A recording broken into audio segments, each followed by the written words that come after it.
Mic ముంగట్కత్తే మాటలతోనే ప్రతిపక్షాల మీద దాడి చేసే మంత్రి పొన్నం ప్రభాకర్ అన్న ఇవాళ ఇంకో కొత్త అవతారం ఎత్తి ఆయన లోపటున్న సత్తా ఏందో చూయించిండు.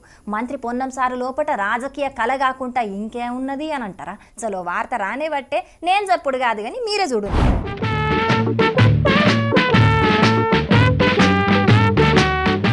చూసిండ్రా, పెయి మీదకి కరాటే బట్టలు రాగానే పోటీకి సిద్ధమన్నట్టే స్పీకర్ గడ్డం ప్రసాద్ కుమార్ సారు మంత్రి పొన్నం ప్రభాకర్ అన్న ఎట్లా తలబడుతున్నారో. మరిగా ముచ్చట ఏందంటే గచ్చిబౌలి స్టేడియంలో 4వ కియో జాతీయ కరాటే ఛాంపియన్షిప్ పోటీలను చాలు చేసే కార్యక్రమం ఇవాళ జరిగింది. ఈ కార్యక్రమంలో పాల్గొన్న స్పీకర్ గడ్డం ప్రసాద్ కుమార్ సారుకు మంత్రి పొన్నం ప్రభాకర్ అన్నకు కరాటే బ్లాక్ బెల్ట్ ను జాతీయ కరాటే ఛాంపియన్షిప్ ను నిర్వహిస్తున్నోళ్ళు ఇచ్చిర్రు. ఈ బ్లాక్ బెల్ట్ ప్రథమ ఇయ్యంగానే ఇట్లా ఇద్దరికిద్దరు తలబడ్డరు అన్నట్టు.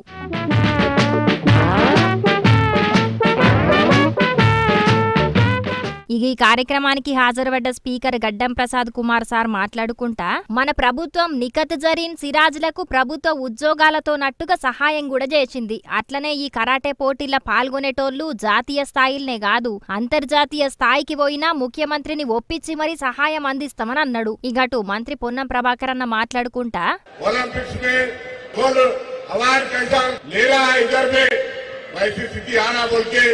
तेलंगाना प्रदेश सरकार ने young India sports school university खोलने का फैसला किया और इसका कार्रवाई चल रहा है.